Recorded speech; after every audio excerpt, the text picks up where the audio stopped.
Welcome back to Killer Fun, where we explore the intersection of crime and entertainment every other week. I'm Christy. And I'm Jackie. And we're so glad that you're back with us today. Today, we are talking about They Cloned Tyrone. They cloned Tyrone.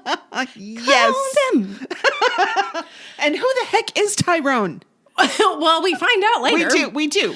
Not until Literally, the very end. I mean, literally, I was like 80% of the way through this movie, and I'm like, who in the heck is Tyrone? Yeah, like I kept going, like they, because when they call him like Tay, Yeah, or it's not Tyrone. That's not the Right. full name, and Right. so it was very confusing Yeah. for a long time. And Yeah. then I just go home. Go Yeah. on with it. Yeah. And it's enrapturing. So I forgot about it quickly enough. But then at the very end, I was like, oh. Yes. Okay. Yeah. Yeah. All right, so this cast. Oh, my God. All right, so John Boyega is Fontaine, the sad drug dealer. Oh my God, it's Finn from Star Wars. I looked it up, and I'm like, holy moly, it's Finn from Star Wars. The facial hair Oh, yeah. threw me off completely. Yeah. And the big baggy clothes. Well, but he acted it different. Yes. I mean, he had a whole different set of facial expressions Yes. and mannerisms. Like, he was stellar. Yes. Oh, Yeah. I mean, excellent. Yeah. Super great. Yes. Jamie Foxx is Slick Charles, pimp extraordinaire. I mean, it's so good. I mean, of course, he's been in tons of stuff. Yeah. He was the Ray Charles biopic. I would say he was the like- most recognizable one, but that also Absolutely. maybe because we grew up Sure. with Jamie Foxx, right? Kinda Absolutely. Yeah. Django Unchained, Yeah. Dream Girls. So Tiona Paris is Yo-Yo, the whip-smart, totally sassy sex worker. Early in her career, she was in CSI. Oh, okay. Just a single episode. Just a single episode. A rite of passage. Oh, it is. It is. It has to be one of those procedurals. Right. She was awesome. Yeah. She was so fun. I just loved her. Yes, she was really great. She was also Dawn Chambers in Mad Men. Okay. Which I was like, I remember that being a big deal because, it was this whole thing about, it was the 50s and the 60s and they're Right. like, that integration barrier was huge. She was in Empire, WandaVision, lots of stuff. Yeah. Oh, wait. Yeah. She was in WandaVision. Yeah, Monica Rambeau. Oh, yeah. Okay. Okay. See, I'm having a moment. I'm having a Finn moment. Like with John. Like, okay. Oh. Yeah. Yeah. Okay. Yeah, Yeah. I got it now.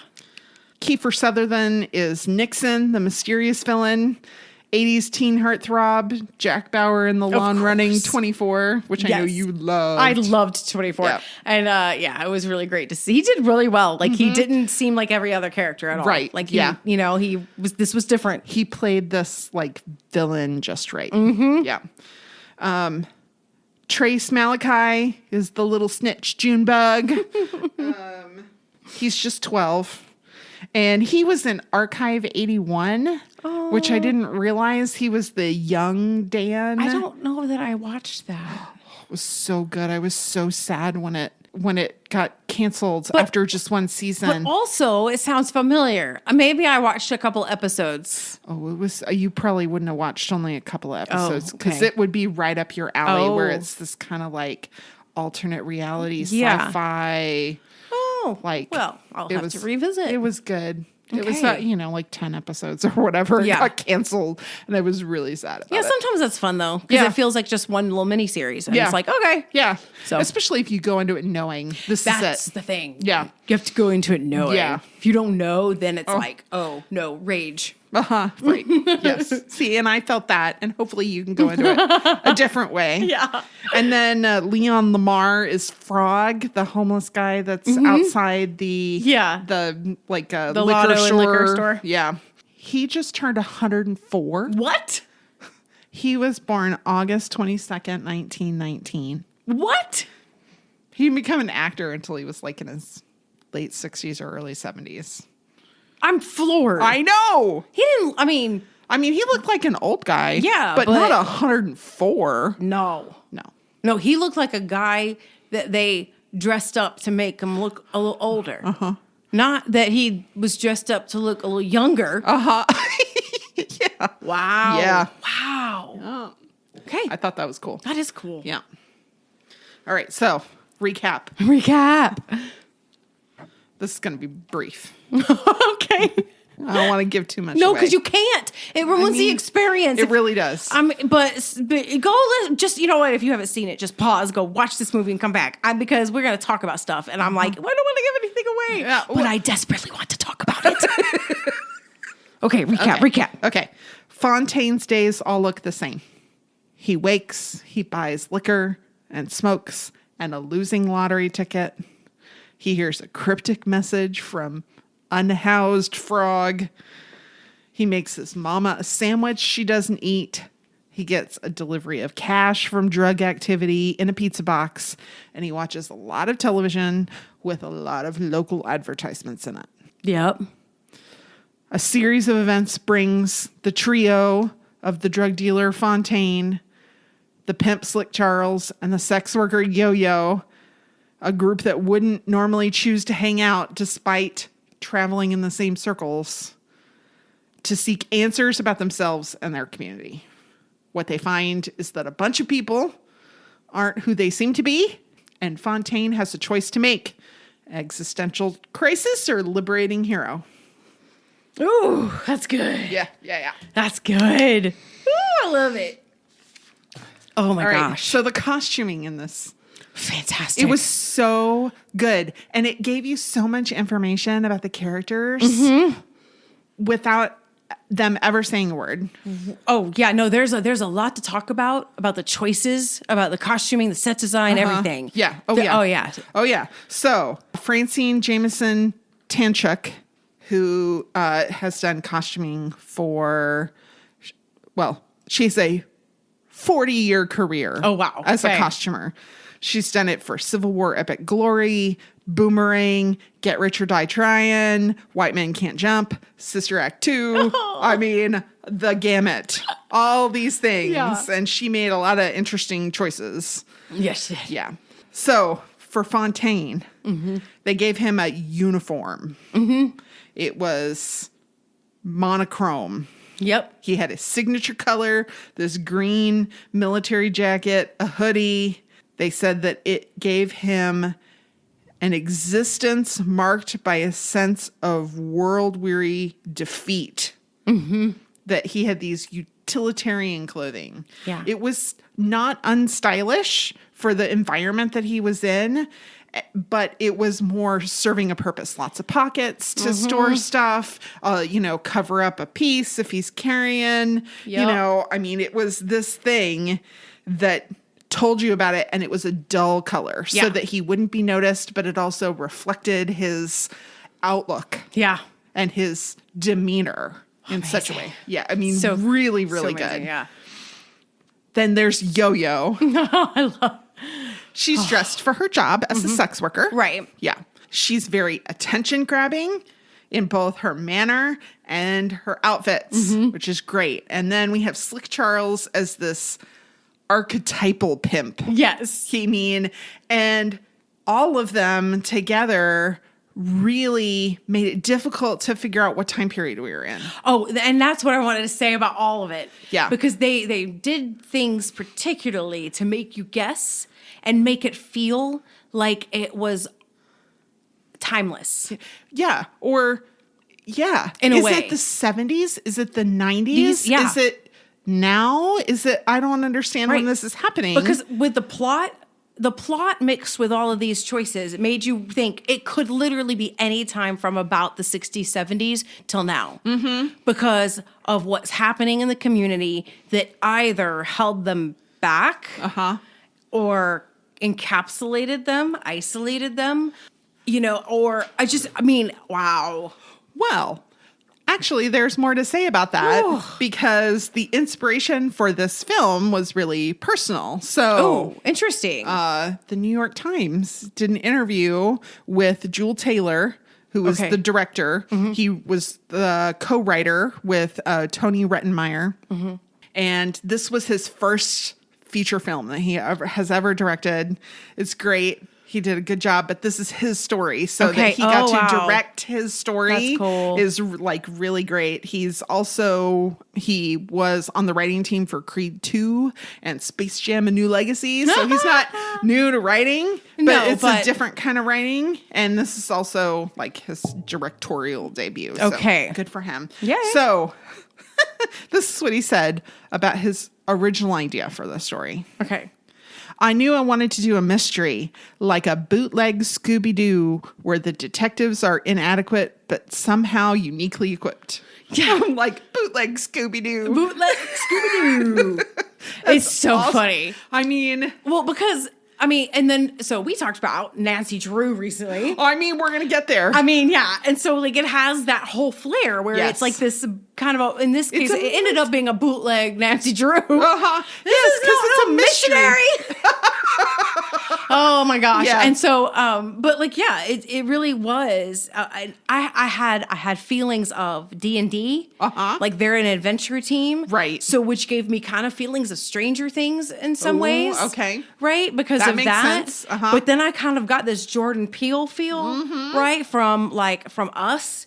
You know, and like there's things about it that I was like, oh, like there's these influences, but it doesn't feel like a copy. It literally kind of feels like just the next thing. Right. Like I feel like it's moving that thing forward. It's this next thing, but it's also got so much of things from the past wrapped up into Yes. it and swirled around that it's comforting in a way, like in the way it moves forward and even though it's kind of troubling in some places. Oh yeah. And unexpected Yeah. as well. Right. But it feels like other things you've seen before, but in a fresh way. Yeah, it does. It's It great. actually feels fresh. Yeah. But so instead of making it difficult to follow or messing with timelines, which Right. I don't fault anybody for. There's great yeah. Christopher Nolan fans, don't come at me. I love that he does that. Yeah. But in this case, he didn't have to mess with the timeline because he messed with you in so many other ways. Right. Exactly. Like there's a license plate and I need to go back and watch it because I need a screen grab. Oh, okay. Because I swear it says like My Paradise instead of a town or something like that, or every town. yes. And I was like, wait, what? I meant to write that down. I saw it and I it went by, didn't. but I couldn't stop the story. Yeah. Yeah. So I didn't. It's but I'm pretty gonna go early back. It's on. early, but I was kind of wrapped up. So I'm going to go back. Yeah. Or, hey, if you're listening and you're like, I know what it was, drop it in comments. Yeah. I need to know. Yep. Tony Rettenmeyer, the co-writer, and Jewel Taylor had a joke. And a pimp, a prostitute, and a drug dealer walk into a bar. And that was kind of like, he's like, oh, what if we made all those people the heroes? Yay! And that was kind of it. And then it took him a while to figure out how to flesh that out. Yeah. So now, in 2016, he ran into a friend from college that he knew who had like kind of disappeared, and then they kind of ran into each other again. Well, this friend from college had gotten arrested when he was young in college, and it changed his life. Okay. And made this big difference. But when he talked to this friend, his friend said he was dealing with depression, but he didn't understand that at the time, and he didn't know how to deal with it. And that's why he ended up in trouble. Right. So, okay.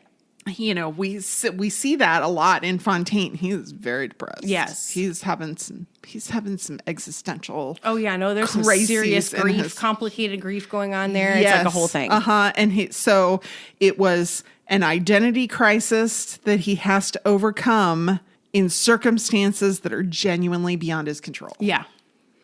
So I was like, oh, that's interesting. Yeah. And then he has like a learned helplessness about him. right. So Yeah. Yeah. Film influences. I thought this was fun that he has so many. Yeah. Because that's kind of what made it feel comforting and familiar, but still new. The Truman Show, They Live. Oh yeah, Truman Show. The Matrix, The Manchurian Candidate, Oh yeah, okay. Boogie Nights, The Big Lebowski, Napoleon Dynamite. Yeah, I mean, yeah. all of these things are like, yes. Yes. And then you mentioned how the town feels kind of timeless. Yeah. Right. Okay. Yeah. So the Glen, spoiler, Glen. is where they live. Spoiler, the Glen is fictional. Okay. But it was similar to where Taylor grew up. oh. So Interesting. He says a lot of places in the South don't have the resources and infrastructure that they should. So there's still a patina where everything feels like it's from the 80s. And that's what they pulled. So, I mean, yes, when you go to these under-resourced areas, they These tend very to have isolated. this very retro sort of feel because they literally just haven't been given the resources to move on. Right. And like Eve, you have a little things, but you have smartphones, which we saw, but then you also see flip phones. I mean, not that flip phones are gone. No, by no means. But like, yeah, it is interesting because it's not as common now, but the smartphone is kind of more common. Right. But yeah, it is interesting. And what I liked is that they chose to make it so that you even couldn't really identify the accent enough to kind of say that actually isolated towns can happen in many places where it's rural or where it starts to implode and people don't get out. And then the ones who do just don't come back. Right.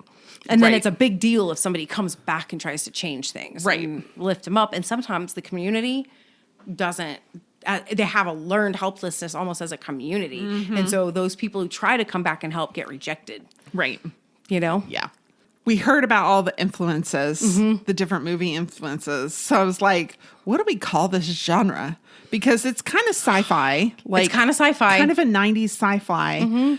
But really what it is, and this sounds awful, but it's not, and I'm going to tell you about it, is Blaxploitation. Yeah. Okay. Yeah. No, my husband actually mentioned this. Yeah. So Blaxploitation sounds awful. Yeah, it does. But it was a response to something that was awful, but is actually very empowering for the Black community. Right. So prior to the 1970s, most, not all, but most Black characters in movies and television shows were caricatures and either the villain or exploited in some way. And so the Black community saw this and they wanted media with heroes that look like them. Right. So they came up with this genre called Blaxploitation that was them pulling it back by Black creators for Black audiences. Right. That's the whole, in the 70s it started. Right. Yeah.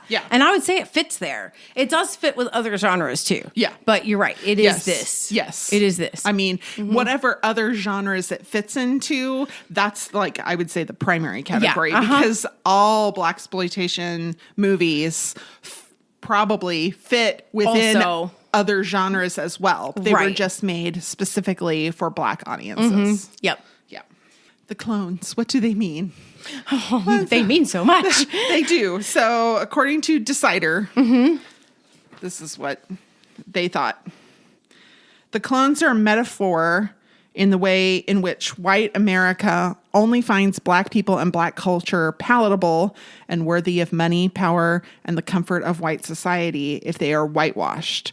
At the same time, the clones are also a metaphor in which the ways white people maintain the power imbalance by intentionally keeping certain Black people impoverished and oppressed. And I'm like, oh, yes. I mean, they like overtly say that, but you don't really realize that that's the purpose of the clones. It is that you realize I that. think you do. You do, but until you put it in those words, you're like, oh, okay. This is like a thing that really happens, even though there aren't clones. Yeah, no, it happened to real people. Yeah. Things that like this sort happened to real people. Yeah, but and the continues to happen to But the real clone situation, it dehumanizes. Yeah, a little literally bit. Dehumanizes them, right? To make them because they're no longer a person and they're replaceable. Yeah, right, and like down to like the little details of the white people who don't understand that culture and this community particularly, not to mention the people they actually watch all the time. They had their eyes on Yo-Yo all the time. They didn't know it was a wig. Oh, come on. Right. It shows you how they're mindlessly, and I love what Slick Charles, he said, like, the easiest target is the one who wants to see it. Yes. Yeah, right? You show them what they expect to see, right, and they don't notice that there's anything They off. just don't. And so that's what she did. Yeah. Okay, fine. That was so And awesome. I was like, yes. It was so I'm amazing. like, that was so like Scooby-Doo Nancy Drew It really was situation it was right just, there. It was yeah, but I just really love good. that they didn't even realize it. Yeah. They're putting straightener or a perm at that point in her Yeah. hair, one or the other, because they had Yeah. both products, right? And Yeah. I don't remember which one, but they're putting it on her hair, and just, they don't even realize. Yeah, no, they don't even know. I mean, like, they know so little that when they pull the part apart, they don't realize that it's net. not skin. That it's Yeah. like a net, right? Yeah. Like, I mean, or a lace or something. Yeah. It's just crazy. Yeah. All right. Well, there's so much more to talk about, and we're going to do that right after the break when we come back with Is It True, Psychology Break, and Real Life. So here's how it works. Christy wrecks her search history. Hey, NSA, we promise it's nothing more nefarious than a podcast. To find out what's true, some of the psychological motivations behind the characters' actions, and real-life applications that relate to our topic. I have no idea what Christy decided to look up. Could be the same thing that captured my curiosity or something I never thought of. Is it true? So this story's fictional. I mean, yeah, because it's like we sci-fi. Yeah. This is obviously. Obviously. Though I would say maybe they're lying to us a little bit about even the time period in which we understand it to be, because we understand it to be like modern day, but I don't think it's modern day. I think it's in the future. In the future. Yeah. Yeah, I like that. I think that fits. I think it really fits because the technology is to a point where it is beyond. Yeah, like the genetic stuff. Component but yet of it. The underground is full of that retro mid-century atomic stuff, and I love it so much. I was like, the set. I had to pause. I look at things like this was so fun. I mean, it was full of that. Yes, that atomic mid-century sort of style, and also troubling ideas. But we'll get there. Oh, for sure. So Yo-Yo is about ready to find a new career path in this first scene that we see her. And it confirms that it's not the 1970s. It does confirm it. Or even the 1990s. Not even. Because she's going to hang up her sex work heels and dive into the world of not cryptocurrency, because that's a bubble, but blockchain. Blockchain. Can I just say, blockchain and cryptocurrency make me feel old. Whoa. I don't understand them. Well, it's not make you old. It's just new. Yeah, It's just new. And blockchain's actually not all that new. Well, I mean, new to you. I mean, it's like when somebody says it's too hard. It's not hard. It's new. Yeah. Right. Yeah. If you were to dive into it, but like, I don't know that age has anything to do with it because it's so difficult. It's so like technical that if this is not your field, yeah, it doesn't make a lot of sense. maybe not. Yeah, like I don't think we should beat ourselves up too bad. Okay, good. Thank you. Yeah, that makes you're me welcome. feel a little better. So we hear about blockchain now because of Bitcoin. Right. So that because it utilizes the blockchain technology. But blockchain isn't just for cryptocurrency. Nope. It's for all kinds of data and information. And basically what it is it's a ledger that's spread out over a bunch of different computers. And if it changes in one place, the information changes in one place, and it's not done at the time of its creation, you can't go back and change it and make it look like the data is, you can't alter the data because it lives in too many places. And it's all very, very technical. And it's interesting, but it's also difficult. It's irreversible if you make a mistake. You're like out of luck. Yeah. It's a crazy thing. It's a whole thing. And it's like, when I kind of sort of get close to understanding the basics, I'm like, oh, that's really smart. And then I don't retain it well enough to really understand it all. Yeah. Yeah. No, I this is not my field. Yeah. Right? Like, well, and like NFTs use blockchain, and that, those were like, this is the next big thing. And now they've kind of like all but disappeared. they've kind of fizzled out. But I'm like, good for Yo-Yo. She gets it. She's gets it. smart. She knows what she's doing. Yeah. So Slick Charles likes to brag about what a great pimp he is. And it was because he was awarded Pimp of the Year at the International Players Ball in 1995. The Players Ball is a real thing. Yeah, I laughed heartedly about this. Oh my God. It was There's a song that came out in 1995 by Prince on an album that I love, and it's called P Control. And knowing that the Players Ball is real changed a lot of the lyrics for me. And I understand this song I've been listening to for, nigh on 30 years. Oh my gosh, I'm going to have to go listen to this song. Okay. I love it so much. You might not like it. I adore it. That's great. It's a very niche sort of song. Okay. Well, the Players Ball has been going on since 1974. It was to celebrate the birthday of Don Juan, now known as Bishop Don Magic Juan, and it always happens in November. Mm-hmm. There's the main one is in Chicago. Okay. Yeah. And it stemmed from a Blaxploitation film called The Mac. Okay. So that's where it kind of came up. They do offer a Pimp of the Year. Yeah. So, of course, he didn't win it. It doesn't matter. Anybody can say, this is an illicit organization. It's weird that there's like a Wikipedia page about it. So I wondered, would a hair relaxer like 2 Clean Perm Cream be because straighter is greater? Oh, God, I know. It was awful. I had a visceral reaction to that. I know, and I love Yo-Yo's lines and everything was in that scene was like, oh my God. Yeah. It was so satisfying for her reaction. Yes. Would it be effective in the Black community? Oh, yep. Well, yeah. Because Black women, according to Forbes and lots of other sources, feel like they need to have a quote unquote professional hairstyle. Well, because it was codified for so long. Right. And it's still codified in some places. It's still codified in places. Even as of June of 2023, only 23 states in the U.S. had banned workplace discrimination based on race-based hairstyles. Yeah. And here in Texas, where we live, it was just September 1st of 2023 that this came into effect, where you couldn't discriminate against somebody in a school or workplace based on ethnic hair. Right. Like natural hair. Yeah.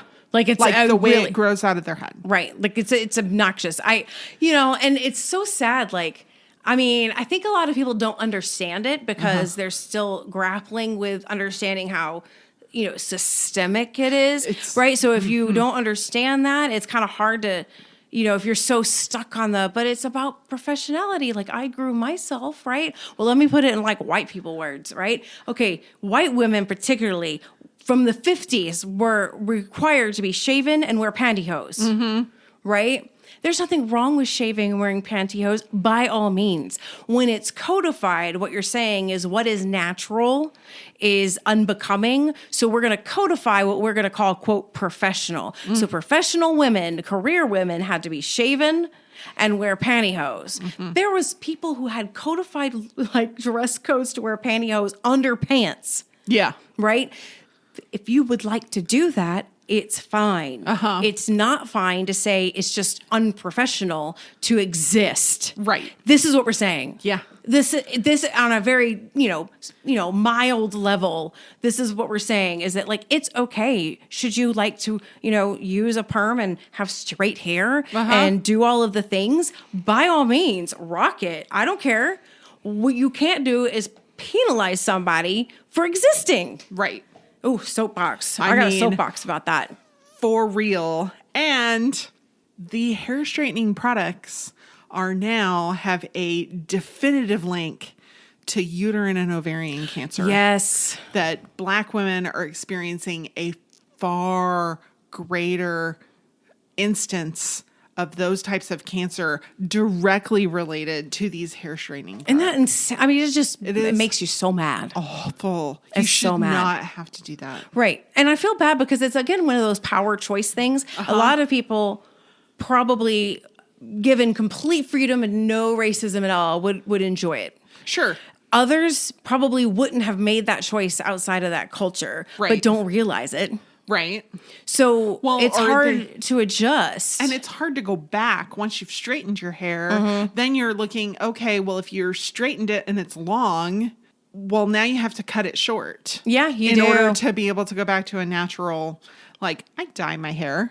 It's purple. Yeah. It's been purple for a while. long time. And I mean, that's just, but it's my choice. Yeah. Nobody's telling me I have to do it or that I can't do it. And if I wanted to, I could use products to wash it out. Right. And, or dye over it or whatever.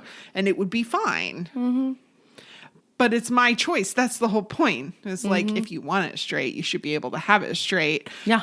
Preferably with products that don't cause you, life-altering medical problems. Yeah, it shouldn't like increase your risk of cancer dramatically. Yeah. That's terrible.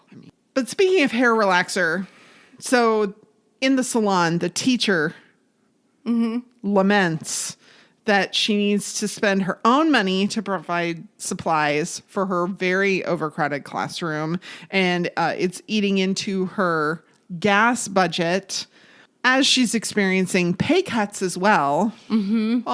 Sadly true. True. This is actually happening. Oh, all over the place. I mean, everywhere. Okay, so I have a lot of teacher friends, like people I went to college with who, have been teachers for a long time, or this is a second career for them. And all of them in about early July posted their Amazon wish lists. Oh, yeah. To get That's a help thing. with stuff. I'm like, oh, that's great. You want to help. It shouldn't have to be a thing. No, the Amazon wish list should actually be a wish list for their own pro gear. Right. Based on their own choice, Right. not because they don't have the necessities to do the job at all. Right. Right? Like there's a big difference, Right. right? In saying, okay, I've been provided, like there's a lot of professions where, okay, we've provided you this, you can do the job. And the professional, usually a man, can be like, you're right, I can. Not how I want to do it. Or I want to add to it. I'm going to tweak it. I'm going to make it mine. But they could do the job for as long as they needed to until they wanted to buy their own gear or pro gear or change it or whatever. It wouldn't be impactful in a negative way. Right. The teachers can't walk into the classroom and teach and then say, ooh, over time, I think I might plan to do something special. Right. Or something, helpful that would be me, like that's me centered. But in the meantime, I don't have to stress because I have the basic materials. Right. No. Nope. No. No. And we have a teacher shortage. There's reasons. I mean, we have a teacher shortage because they have low pay and because they're expected to subsidize the school system. 90% of teachers in the U.S. spend their own money on school supplies and materials for their classroom, an average of about $500. Yeah.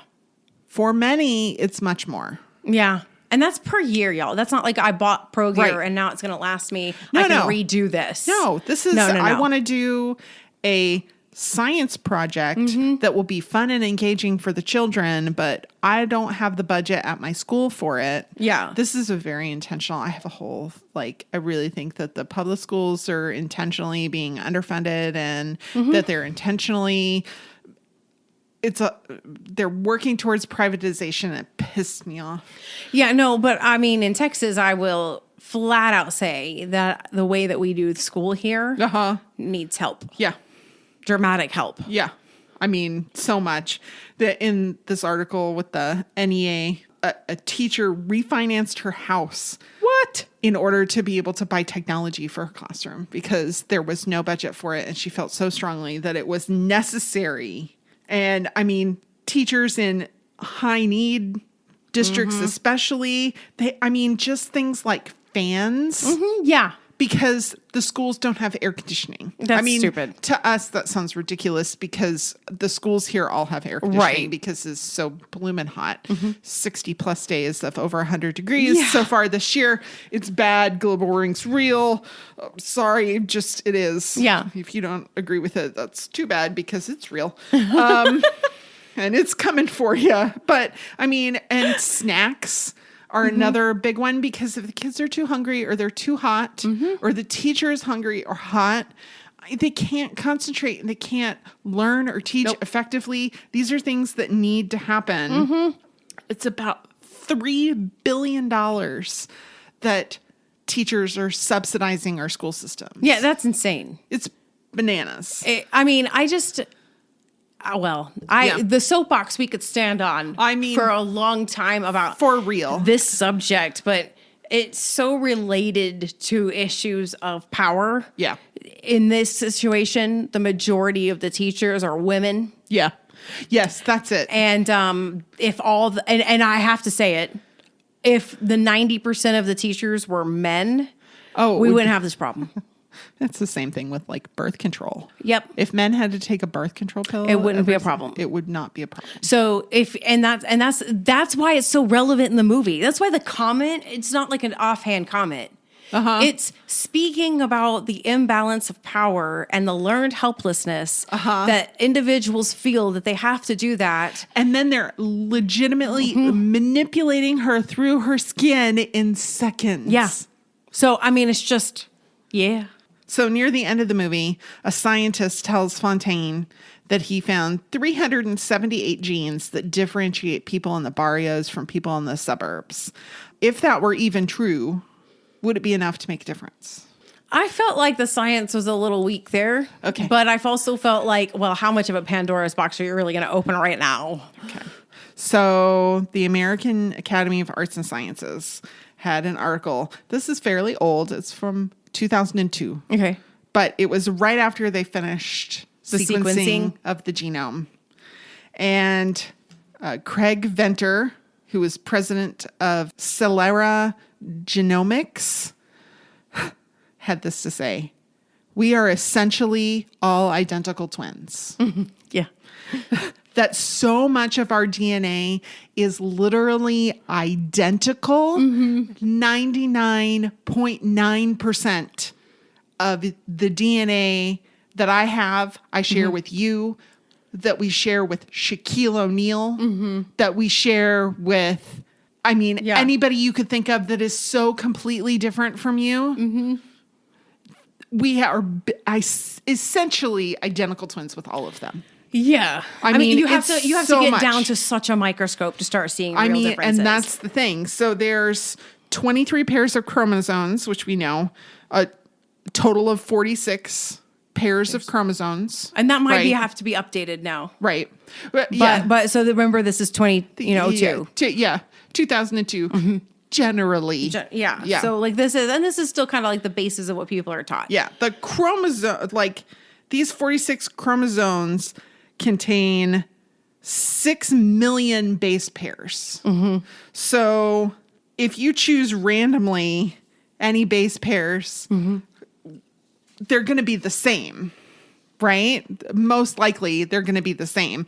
And that it's only these slight mutations. So even if you took a just very tiny fraction of our DNA, given that there's 6 billion base pairs. Yeah.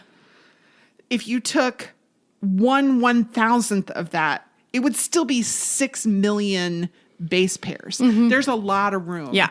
So even that, so even if there were 378 genes that were different between two people, right, they could be different.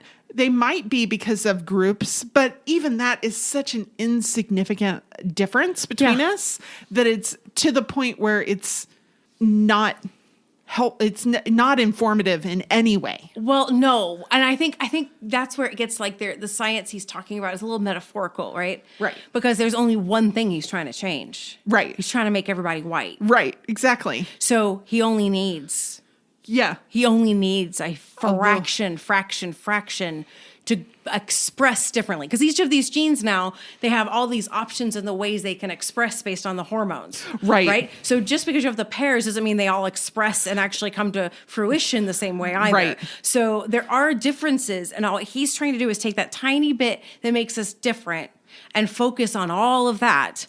Because the learned helplessness to say, if we can just fix this tiny little thing about us, they'll love us. Hello, how many times have we looked in the mirror and we find the one tiny little thing and we say, if we could just fix this tiny, insignificant little thing, they'll love us. And they don't. It's like a macro and microcosm example of the human existence, to say we're going to take the tiniest thing that's like really different, you know, because I know that small differences matter, right? People express differently. And then we have all these beautiful different cultures and the ways that we deal and do among each other, and the ways that our genes continue to express over the course of our lives, you know, and all of this. And it's super fun. And the fact that, so I see that the differences seem much bigger, but they're not. Yeah. And getting rid of, we're going to get rid of all of that delightfulness in the world. Oh, well, that was their idea. In order to get this, and that's what people do. They shed everything that is so beautiful and unique and wonderful about them to fix the one tiny little thing so that somebody else will accept them. Yeah. Spoiler alert, they're not. You don't need to change. Find the people who love you for who you are. No. Call Tyrone. Yeah.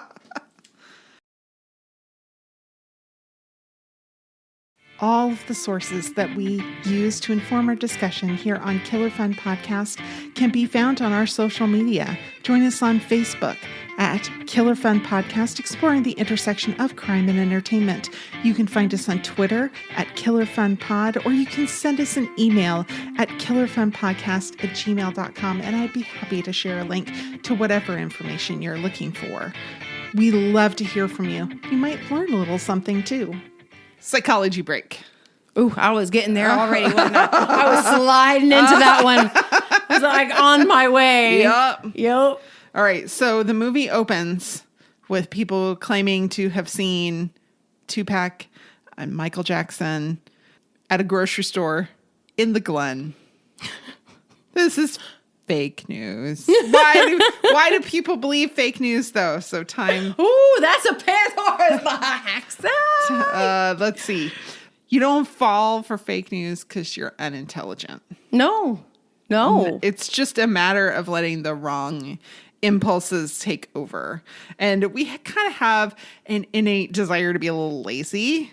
We want to take the easy answer. Yeah. So we rely on what's known as the familiarity heuristic, where because we see something as familiar, that it must be good and safe.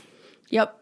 And that's like helped our ancestors survive. They're like, ooh, I've seen this berry before and nobody has died from eating it.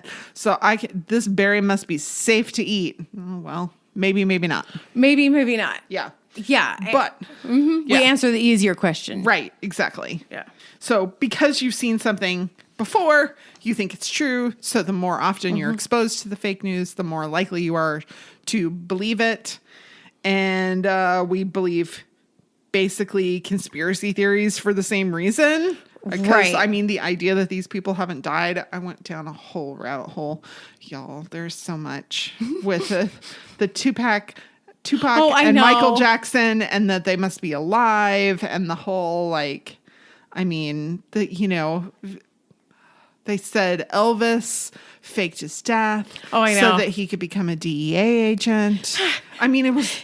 There's so many interesting, illusory connections, things that people think are related that are not related. And that's the thing with the conspiracy theories is that we are wired to look for connections. We are. This is how we've been successful as a species, because we've looked for connections. Yeah. Sometimes we make connections that don't really connect. Patterns are important, but not everything is related. What is it that you say?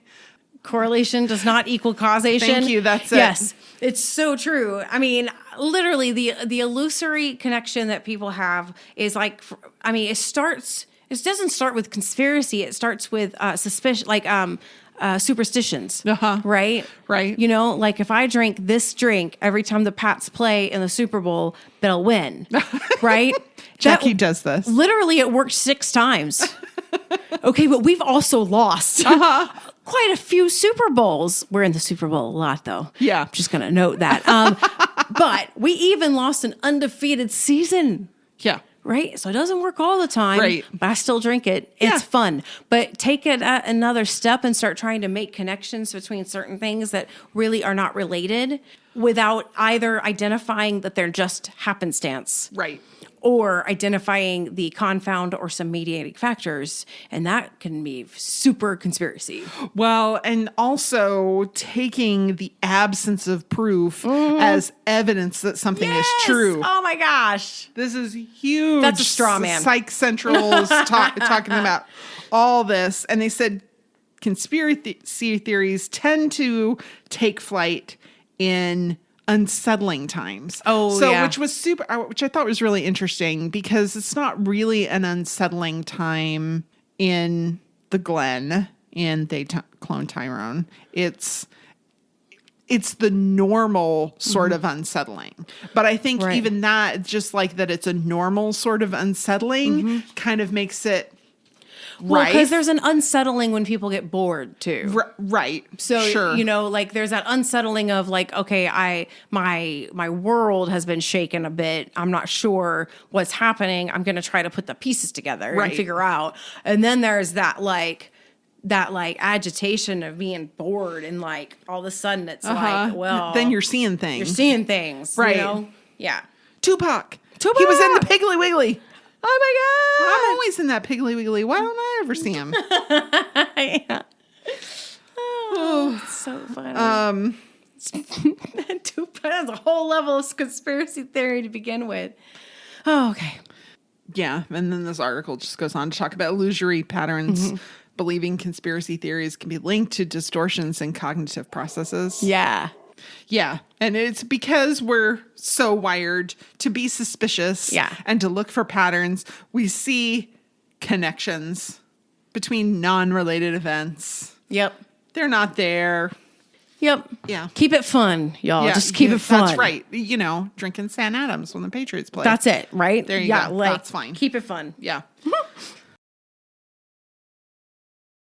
Real life. Real life. All right. So in her line of work and in the investigation, Yo-Yo refers to a Shalamar. I looked it up.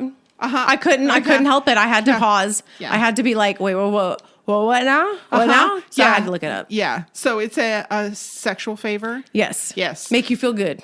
Yes. Which is why they call it this. Song. Because there's a song from a group called Shalamar from 1982 that is a euphemism because their song is called I Can Make You Feel Good. Yeah. I had to look it up. I was like, so oh fun. no, that's when I felt old. Oh, let me look up slang. But this, I think it's been slang for a long time. I don't know, actually, because I got to it very quickly that they're the ones that used it in the movie as slang. So Sweet. I don't know how prevalent it has been. Right? Because Urban Dictionary didn't have it really. Oh, okay. Okay, but when I just Googled it and Googled the movie name, an article came up about it. Okay. And how they used it. So what I didn't find out was how far back. So if somebody knows, like drop that. Because I got far enough to know what it was and then I was like, okay, play. Yeah. But the song is old. The song's older. Yeah. Yeah. So, I mean. Yeah.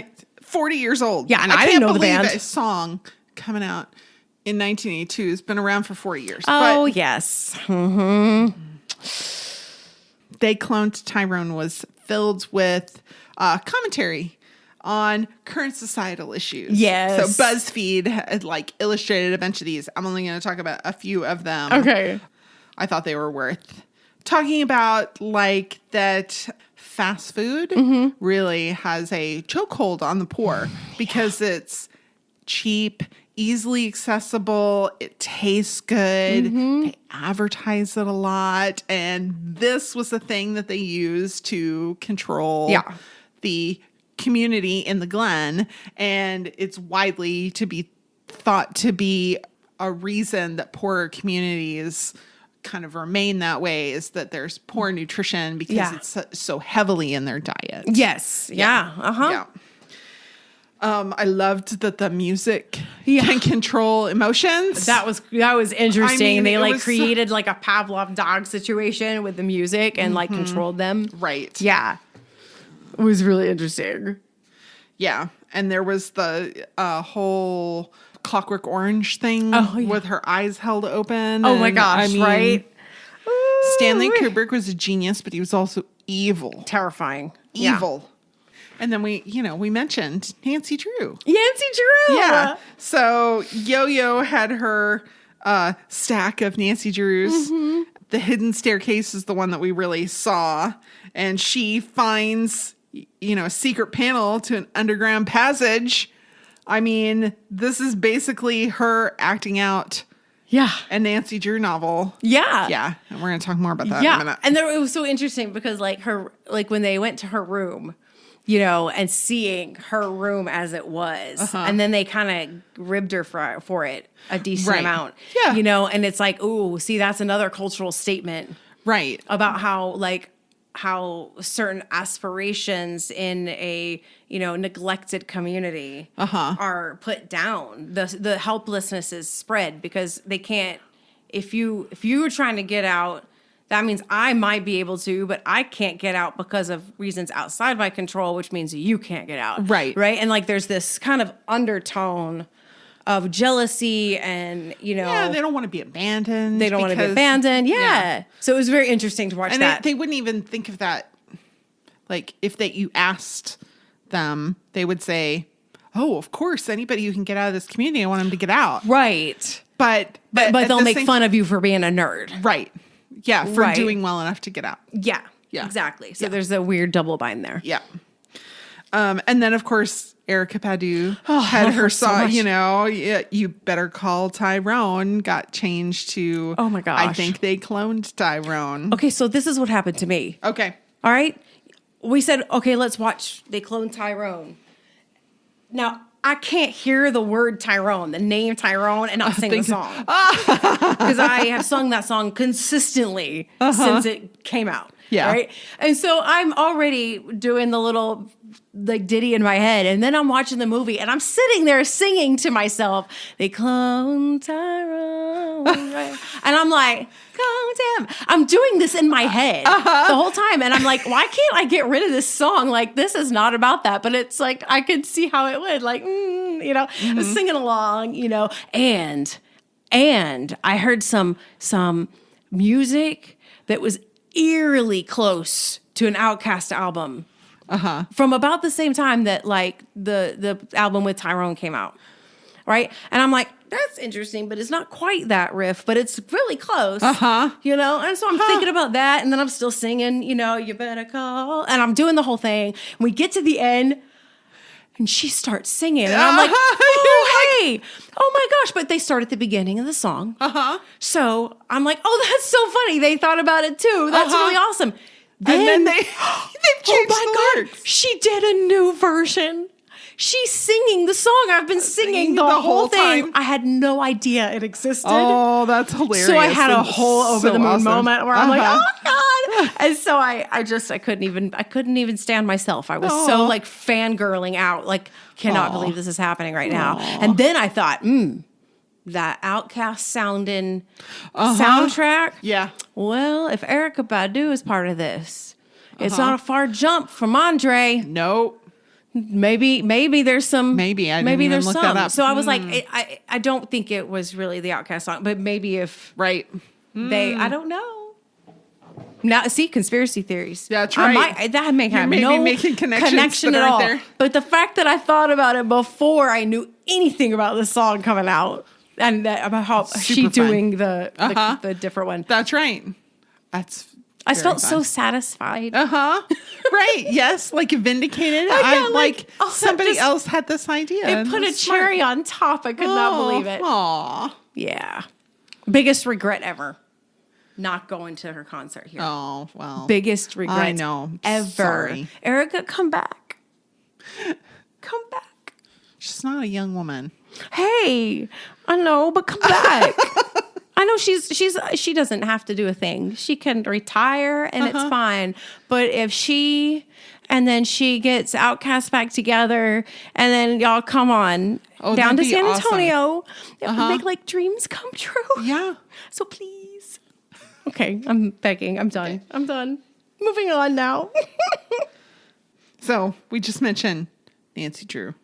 Yeah. So she probably didn't read Nancy Drew in their original form. So last time we talked a lot about Nancy Drew because we played the game. We played the game. And it was very fun. And it was Nancy Drew based.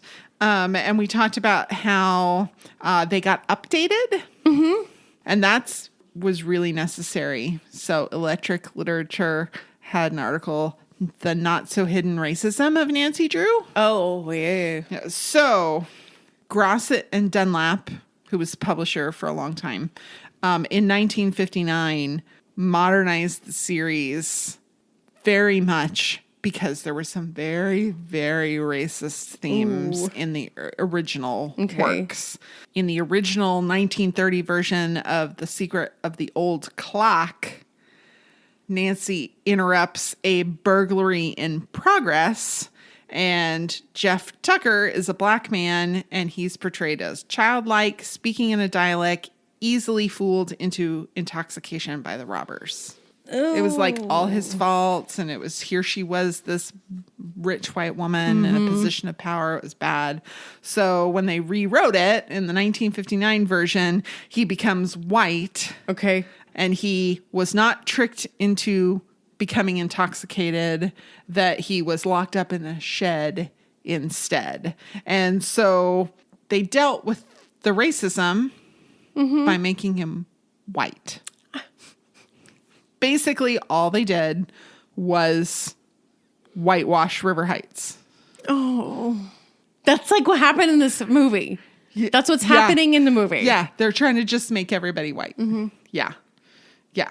So, and then in 1991, Applewood Books, the publisher at that time, re-released them in their original state, but with a disclaimer: racial and social stereotyping may be extremely uncomfortable for modern readers. Interesting.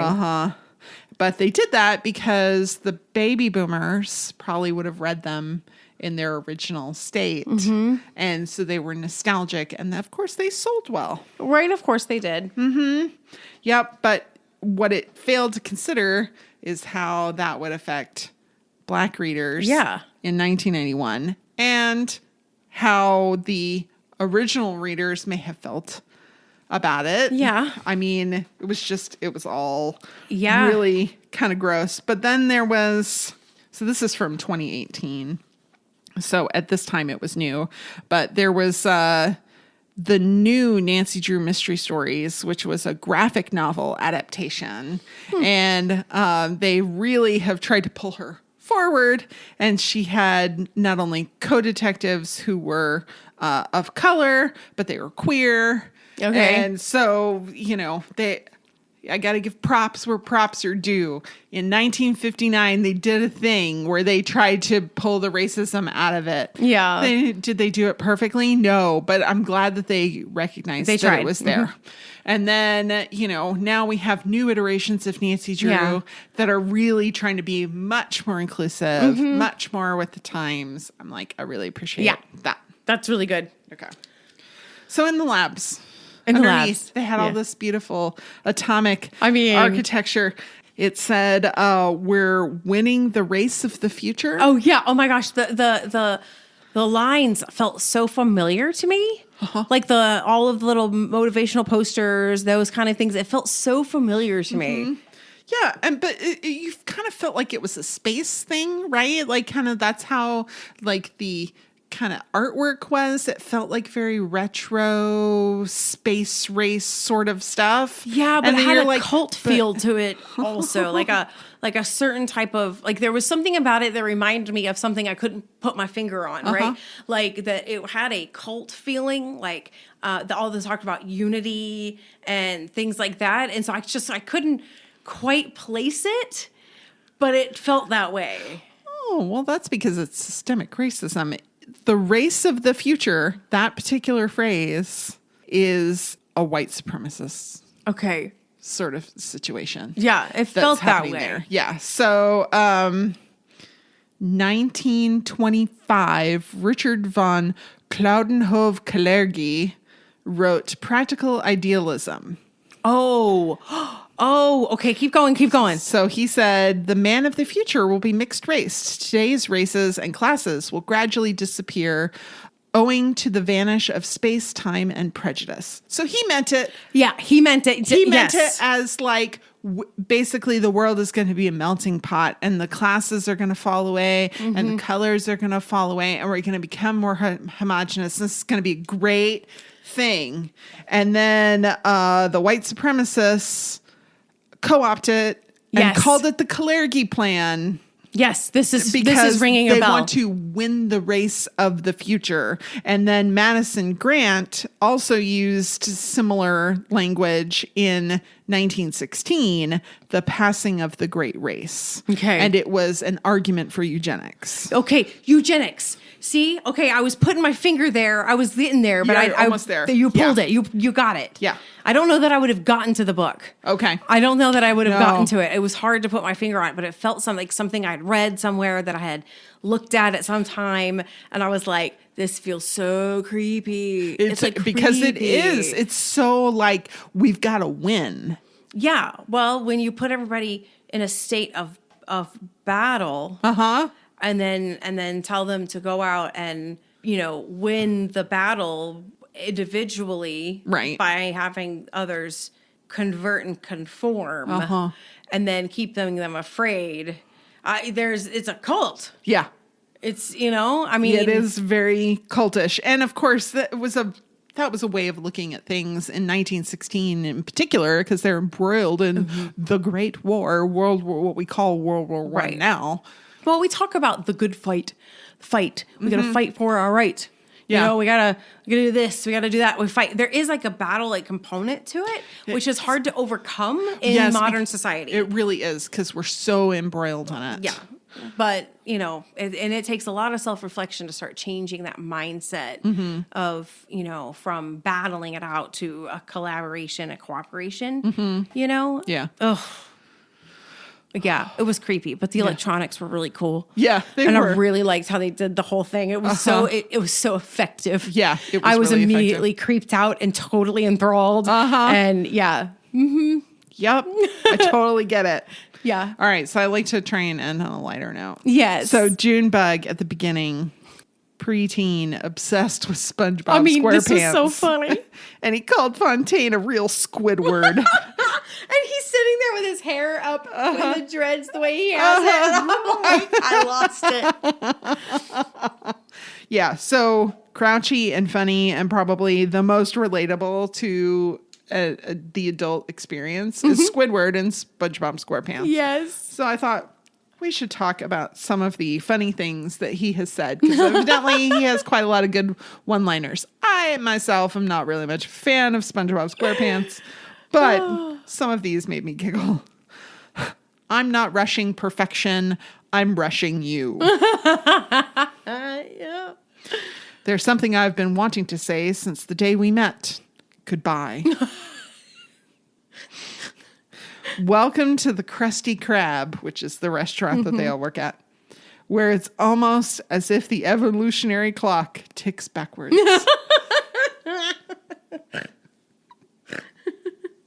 And it all started when I was born. That's such a Yogi Berra kind of quote right there, for sure. Oh, so funny. All right, so next time we are going to talk about an Apple TV show. Now, we try and avoid some Apple TV shows because it's not as subscribed to as other things, but we really want to watch this one. Do. So we do.